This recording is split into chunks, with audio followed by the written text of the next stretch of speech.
Hello and welcome back to the County Chat channel. We are doing the previews here for the County Championship season in 2026. We're going through in reverse order. So we've just done Kent and now we're on to Northamptonshire. So Northamptonshire finished, 7th in Division 2, 17th out of the 18 counties if you can count Division 1 as well. So again, we're just going to be kind of breaking down their strengths, their weaknesses, looking ahead to the 2026 season, looking at their signings, their people who've left, and just sort of discussing where they're at and what might it look like in the 2026 season. So Northamptonshire are led by the same group again, in the same sense. So it's Darren Lehman, ex-Australian head coach. He'll be the head coach again. Luke Proctor remains as captain, or at least, again, I always say this is the information that I could find. Luke Proctor remaining the captain. And then his vice captain, and again, this is going off last year, it was Lewis McManus, the wicketkeeper batter. So yeah, just having a look at sort of their team and how they're looking in the 2026 season. So we've got the ins and outs from they hadn't had much ins and outs, to be honest, Northamptonshire. So Louis Kimber came from Leicestershire. He's again a wicketkeeper batter, but more of a batter, sort of occasional wicketkeeper. And then Calvin Harrison, who'd been on loan at Northamptonshire for like long periods of 2025. He has been signed permanently from Nottinghamshire, the leg spin bowling all-rounder. An incredibly good signing, getting him on a permanent. I think he's an incredibly talented cricketer. Nottinghamshire were kind of doing their best to keep him. I think they just realised after a while, especially with how good Nottinghamshire are playing at the moment, there just wasn't a place for him in their side. And Calvin Harrison is an incredibly good cricketer who deserves to be getting first 11 games in under his belt at this sort of stage of his career. I think he's 24, 25. I'm not 100% on his age, but on the younger end as a cricketer goes. And then they only had one out of notice is Freddie Heldrick. I can't know if I'm pronouncing that name correctly. He was released, unfortunately, from his contract. And then the overseas signings. So again, the people coming for this season in 2026. I think they've got one of the best main overseas Northamptonshire. They got Nathan McSweeney, South Australia's skipper. You can see the connection there, obviously, with Darren Lehman being an Aussie, getting a player of his caliber over for the whole season. He had a go at test level, like he has played for Australia as a test match batter, which again, in any era is an impressive just feat. So yeah, Nathan McSweeney in for Northamptonshire for the full season. For the first half of the season, they've got I've got a repeat player coming back. They've got Harry Conway, the New South Wales fast bowler. He'll be coming for the first half of the season after doing very well in a 4-match stint last season in the 2025 year. And then in the second half of the season, someone who's represented Northamptonshire before in the red ball cricket is Yuzvendra Chahal, an incredibly good Indian leg spinner, has taken lots of wickets for Northamptonshire in the past and is an incredibly proven professional bowler. So yeah, looks like a very good signing to me, or to my eyes, from Northamptonshire on his front. Just running through the squad very quickly. In the batting department, we got Ricardo Vasconcelos, Saif Zaid, George Bartlett, Lewis McManus, Louis Kimber, James Sales, Adi Sharma, Arush Bukchake. For the all-rounders, you've got Luke Proctor, Rob Keogh, Calvin Harrison, Justin Broad, Gus Miller. And then for bowlers, they've got Ben Sanderson, Liam Guthrie, George Scrimshaw, Rafi Weatherall, Dom Leach, Nirvan Ramesh, and Tian Lu. So yeah, Northamptonshire had a bit of a strange season, I would say, in a way, last year. I think I wouldn't have guessed, and you'd, as you'd imagine, called the County Chat, keep a pretty good eye on the County Championship. And I think from just knowing how well certain players have been doing, I don't think I realised Northamptonshire were near the bottom of the standings for Division 2. But they ended up on a pretty similar point total to Kent, who, again, as I've just been doing the Kent record, Kent were kind of, to me, a very obvious last place last year. They were really struggling and they weren't in a lot of games, especially near the end of the season. Whereas Northamptonshire always felt like they were in games. I just think they clearly just never got over the line. Yeah, I mean, it's hard not to be a tough season when you're coming 17th out of 18 counties. Again, a harsh way to put it. But then, yeah, despite this, they did have players who had unbelievable seasons. I mean, one particularly, the biggest omission for the England Lions squad down to Australia, in my opinion, it was Saif Zaid. He put together one of the best sort of county cricket seasons in recent memory, at least since I've been really watching county cricket. So he scored over 1,500 runs and took 13 wickets, but an average of 25. So those wickets were coming at a very impressive bowling average.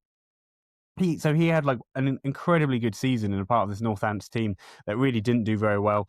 Less notably, but an equally very good all-rounder season. Justin Broad had a great season, averaging 43 with the bat and 35 with the ball. Again, just very good numbers for an all-rounder to be putting together. But yeah, as with any team that performs poorly in red ball cricket, I would say often the thing you can really notice, and especially in England, it is another limitation for this team, similar to Kent, is their bowling, especially their seam bowling. Again, Northamptonshire have a real standout seam bowler, but he is an aging seam bowler, and that is Ben Sanderson. I think I put Northants quite high up last year because I have such a love and respect for Ben Sanderson as a cricketer. But unfortunately, he only played 3 matches in 2025. Oh no, sorry, 5 matches in 2025. So again, I think he will be someone, if he can stay fit for 12 matches, 13 matches as a sort of 35-year-old seam bowler, Northamptonshire will be in a lot better position than they were this time this year. By this time next year is what I meant to say. And then another bowler they had who I think is a real helpful player for them in the future. It was Liam Guthrie's first year as a local player last year, and he had some really good spells, but he also had some spells of going for quite a lot of runs. The ball comes onto the bat quite nicely because he's a quick bowler. So I think another year in England, another year in county cricket, I can only see that being a progression for the big Aussie quick. Again, similar to talking about the Aussies and overseas, Harry Conway had an incredibly successful 4-match stint at the beginning of the season. So again, I think him being there at the start of the year will be a real big benefit. Similar to, again, Kent and Keith Dudgeon and Glenton Sturman, they've got a need for the reliance on overseas bowling, and especially overseas seam bowling.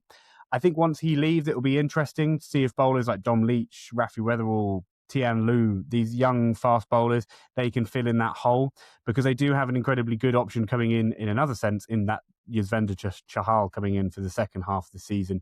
I think he's a very good signing. You know what you're going to get, and especially if we have a dry summer, he could get a lot of turn on some spinning wickets. So it'll be interesting to see how he looks.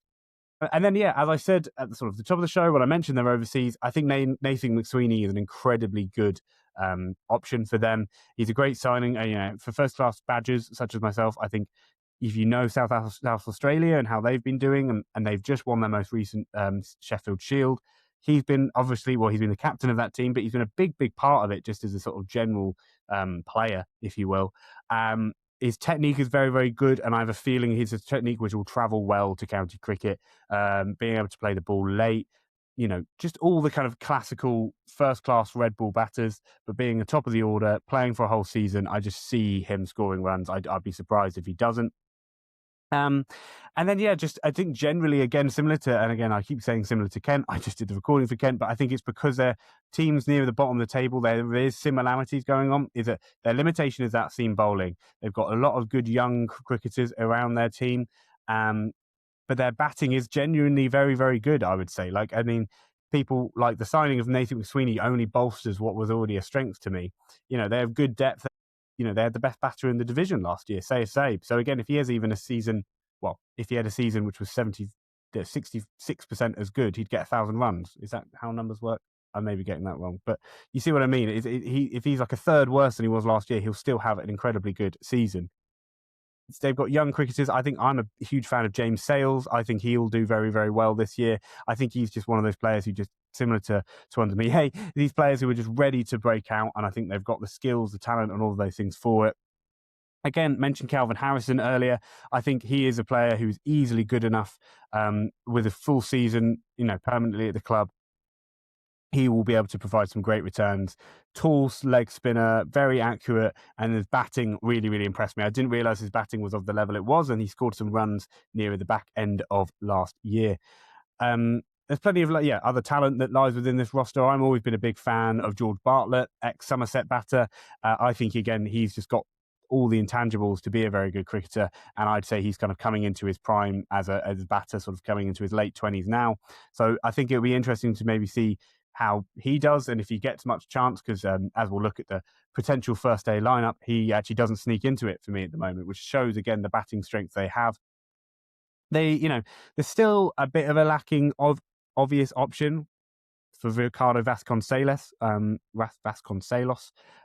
Again, Whether or not they'll go with Nathan McSweeney at the top of the lineup, I'm not sure. With him as an opening partner, as of course that's what the Australian Test match team did, and that was his actual only. Despite being a number 3 and number 4 his whole career, his only option when he went into the Test match team was to open up. I think he's got the technique to do it, and that was what the Australian Test team saw. The reality was that there's not going to be anyone of the kind of the ilk of Jasprit Bumrah bowling at him, because I think he got out every single time in Test match cricket to Jasprit Bumrah. I could be wrong, but it genuinely, I remember keeping track of that series, and it just looked like he was getting not many runs, and it was Bumrah with a new ball getting them out. Safe to say, in County Cricket Division 2, there isn't anyone on the same level as Jasprit Bumrah. So I think if he was to open, he'd probably be okay. And then they've got more middle order, top order batters to go with him. Whether or not they go with one of the young players that they see, stuff that they see every day, all these coaches and Darren Lehman sees, they might just be someone that they think, you know what, you've got the mindset, the technique for being an opener, you just haven't done it yet. And that, I'll be interested to see who that might be. There's a few people, especially Adi Sharma and Arish Bhagchake. I think at least one of them opened the batting last year. So again, people of that ilk, there's some people that could sneak out the woodwork. But I could also see Nathan McSweeney being their opener. Again, I can see, similar to what I said about Kent, I can see that Northamptonshire have made some really good signings and of moving forward. I just think their bowling and their seam bowling is their limiter, again, for that promotion push difference. But I don't see them being near the foot of the table again last year. Again, the reality is the difference between a third place team and a seventh place team is not very much. But the thing is, I think they're sort of savvy signings, to use that phrase. I think that puts them in, again, a far better position than last year. But it'll be interesting to see if that is, that remains to be the case. Again, I did the sort of same thing in the other preview. We've got sort of standout player and then a sort of potential star performer. I think the standout player, again, is a sort of a recognition of service a bit, and a bit of like how well they did last year.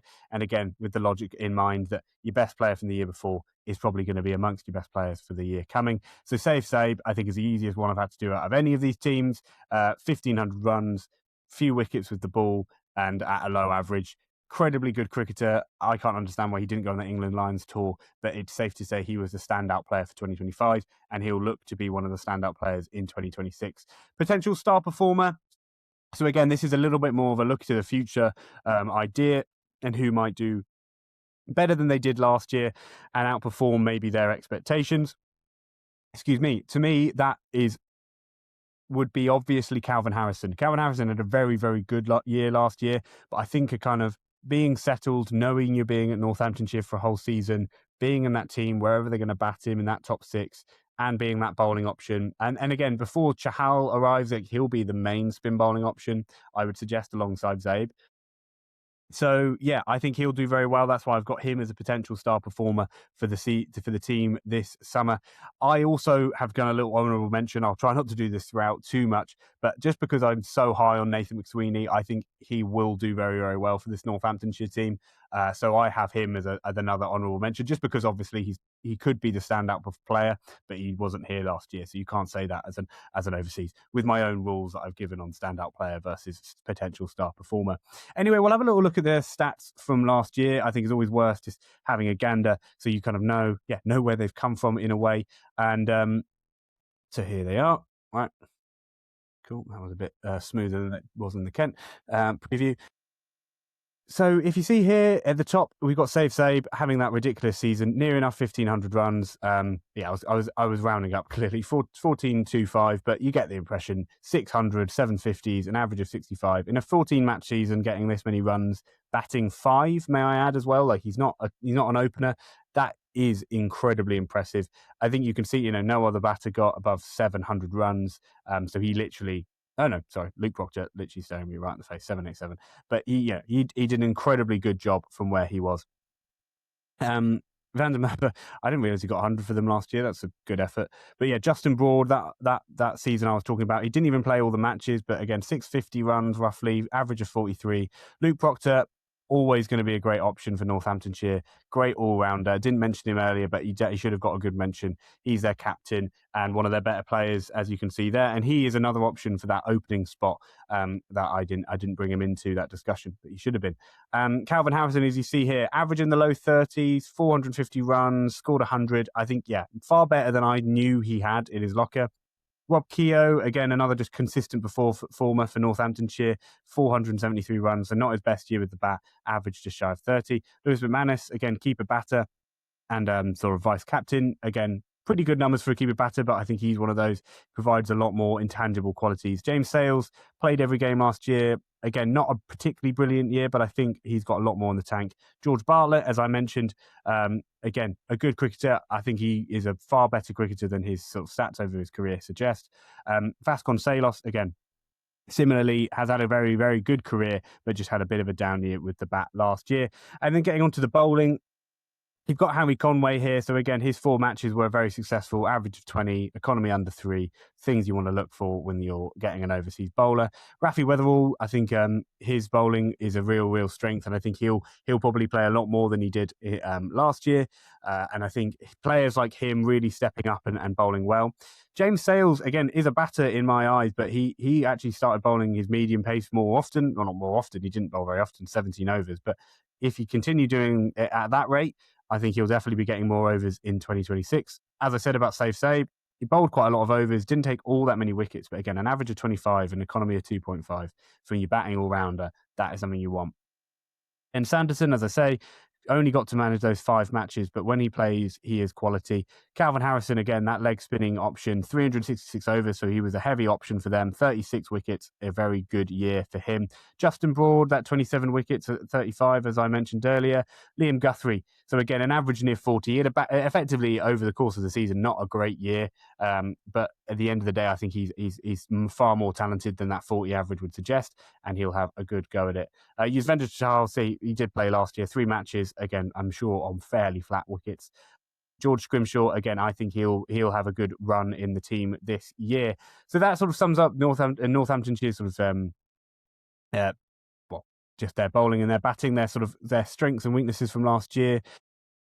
But it'd be sort of interesting to see how that progresses, and it'll be interesting to see how their their players who maybe underperformed. Again, like any team nearer the bottom of the table, you have to assume there might be some people who bounce back. But at the end of the day, there is also a good chance of players, maybe just going on the wrong side of the aging curve, or all of these things. Sometimes there are some, some themes, some trends you can start seeing in these things. So you get a little glance at. But here we are, the potential first day lineup. I've got to me, I went Vasconcelos still up top, despite, again, not a brilliant year last year, but I think his quality is of thus that he will continue to start as an opener. Proctor has done a lot of filling in as an opener. He is more naturally in this 3 to 6 range, but as you see, I just think him being the captain, him being the most senior pro, I have a feeling he'll do a lot of the opening this year. Unless, as I say, they go with Nathan McSweeney and put him at opener, then you can open up a lot of things. Proctor going at 3 makes a lot of sense. To me, 4, 5, 6, 7 even, I'd say should be mainstays, should be sticking around. James Sales played every game last year. Save, same thing.